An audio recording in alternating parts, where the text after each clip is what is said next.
Last week I was in Israel. I told him, is there any lesson for us to take? And it was a very interesting comment that their NSA made. He said, you should be prepared for a surprise. But then he added, he said, if you are prepared, then it's not a surprise. Last week I was in Israel. And of course, we were talking about the Israeli wars and others.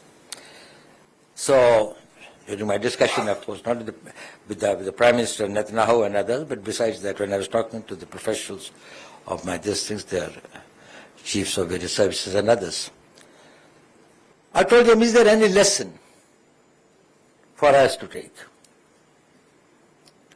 And it was a very interesting comment that their NSA made. He said, you should be prepared for a surprise. But then he added, he said, if you are prepared, then it's not a surprise. So he said that all the past conflicts, Ukraine was surprised what Russia did, but Russia was surprised what had happened to it. But then after that, I think even both of them were surprised about each other. Nobody knows what they're heading for. Probably Russia thought initially that it would be a cakewalk. It wasn't. Ukraine thought that with so much of sanctions and the global pressure and all this, the Russians can be tamed and others, but that didn't happen.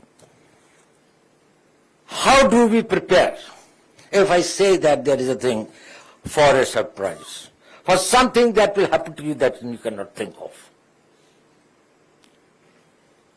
Who is prepared for that?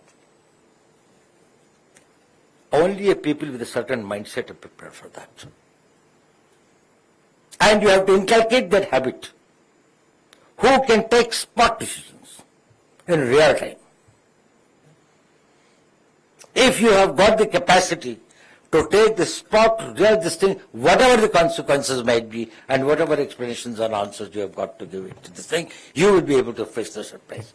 It cannot be predicted, so you cannot always be prepared.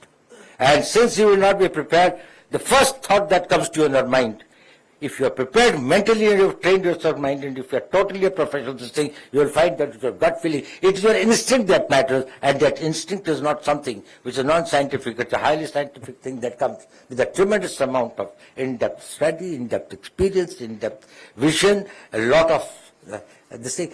That sort of instinct will have to be developed amongst our leaders. And the leadership of the defense forces, which is the most important decision, who have to take the decisions on the spot, the quick decisions. How can we develop that sort of an instinctive decision for us?